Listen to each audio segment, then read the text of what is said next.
Je vous ai déjà dit que ma spécialité en tant qu'universitaire, c'était tout ce qui tourne autour du droit des ordinateurs. Aujourd'hui, pour ce nouveau C'est quoi de l'été, avec un nœud papillon tout à fait estival, et avant de reprendre nos vidéos habituelles, j'aimerais m'amuser avec vous à l'aide de codes barres et de QR codes. Ces codes ont envahi notre vie de tous les jours et on peut en trouver un petit peu partout. Mais qu'est-ce que c'est au juste que ces codes et quel est le rapport avec le droit? Bon, vous allez me dire que le droit est contenu dans des codes, mais ce n'est pas de ça dont je veux vous parler. QR code, ça signifie Quick Response Code, c'est-à-dire code à réponse rapide. C'est une sorte de code barre à 2 dimensions. N'importe qui peut en générer facilement. Voici par exemple celui de la chaîne Vous avez le droit. Et si vous le scannez, il vous donnera l'adresse de ma chaîne YouTube. La première chose à savoir, c'est que les lecteurs de codes barres actuels sont assez perfectionnés et ils lisent non seulement les codes barres, mais également les QR codes. La seconde chose, c'est que l'industrie informatique utilise une chaîne de caractères précise pour tester ses antivirus. Ça sert à vérifier qu'un antivirus fonctionne bien, et dès qu'un antivirus trouve cette chaîne de caractères, il a été programmé pour réagir. Soit le logiciel redémarre, soit il se bloque. En fait, tout va dépendre des choix du programmeur et de la politique de sécurité qui a été choisie par l'éditeur du logiciel d'antivirus. Alors que se passe-t-il si je transforme cette chaîne de caractères en QR code et que je la scanne avec mon téléphone?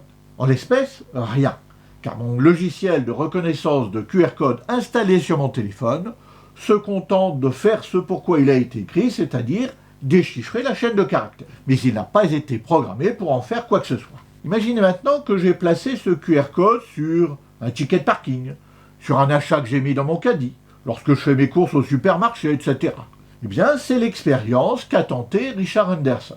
Richard Anderson, c'est un hacker connu. Un hacker, ce n'est pas forcément un pirate informatique. Hacker en anglais, ça veut aussi dire bidouiller, bricoler. Et Richard Anderson fait partie des hackers gentils. Il cherche juste à mettre en évidence les dangers potentiels des applications informatiques lorsqu'elles ont été mal programmées. Dans sa démonstration au dernier DEFCON, le DEFCON, c'est l'un des plus grands congrès mondiaux de hackers et de responsables de sécurité informatique. Il se déroule chaque année à Las Vegas. Lors de son intervention, il a démontré que ses amis et lui sont arrivés à planter plusieurs équipements informatiques grâce à ce QR code. Un lecteur de code barre dans un supermarché, un lecteur de passeport dans un aéroport, une caisse automatique à la sortie d'un parking qui tombe totalement en rade et qui empêche la sortie des automobilistes pendant 20 minutes, etc., etc. Le geek farceur que je suis serait assez tenté de faire ça, histoire de m'amuser. Mais il ne faut pas. Il est possible, en effet, que ce soit interdit par le code pénal. En effet, ce lecteur fait partie de ce que l'on appelle un système de traitement automatisé de données. Et le fait d'empêcher son fonctionnement est puni de 3 ans de séchoir. Contrairement à certains qui affirment que ça tombe effectivement sous le coup de cette loi, je reste prudent sur cette interprétation. Mais dans le doute, il vaut mieux ne pas prendre le risque.